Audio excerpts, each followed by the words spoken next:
الرخام ديال سيلفيا كيجي مزيون في الدروج وكيعطي الاضاءه الدروج، ولكن الاخوان اذا كانت مولات الدار عندها تكرفيس في هذاك الدروج، الدار دائما عامره طلوع الهبوط وخصها تسيق بجافيل والماء يوميا، كل سيده والخصوصيه ديالها في المنزل ديالها، هذيك سيلفيا راه ما صالحالاش. علاش؟ لانها بكثره هذاك المواد ديال التنظيف ومع الوقت راه كتشق. نعم كتشرب حتى هي الطبايع، والرخام كامل كما كنقول لكم كيتشرب الطبايع، ولكن سيلفيا راه كتشرب الطبايع بزاف، بالاضافه كما قلت لكم راه مع المده كتشق. بالنسبه للاخوات اللي مثلا في المنزل ديالهم غير بوحديتهم كيطلعوا في هذيك الدريشات غير بالبانطوفات، ما كيسيقوهمش بزاف، يعني غير جفيف مره يعني مده باش كتسيقهم، راه كيبقاو لا مزيانين، يعني كيبقى لا الرخام سيلفيا يضرب معاها مده ويبقى لا مزيان. ولكن بالنسبه للاخوه اللي عندهم الدرك في المنزل ديالهم اولا عندهم الدار للكراء، مثلا كتلقى الدروج وكتلقى مثلا لي زابارتمون للكراء اولا للبيع، راه ديك سيلفيا ما صالحاش. من الايجابيات ديالها ان الثمن ديالها ناقص بالمقارنه مع انواع اخرى ديال الرخام.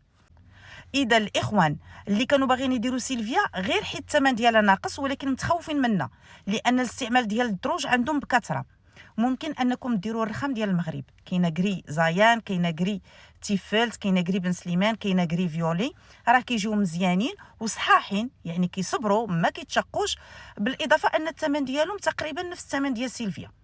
اما بالنسبه للاخوان اللي عندهم الامكانيه الماديه وما بغاوش يديروا الرخام ديال المغرب، ممكن انهم يديروا الرخام بيرلانتينو ديال ايطاليا، راه كيشبه سيلفيا ولكن بطبيعه الحال راه صحيح عليه وعملي عليه.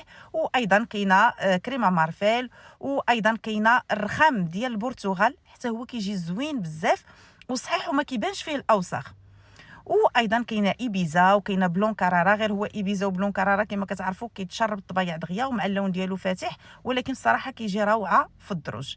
واللي بغى شي حاجه صحيحه في الدروج، عمرها ما تقول اي راسي، الصح والعمل والدرديك، هو الكرانيت.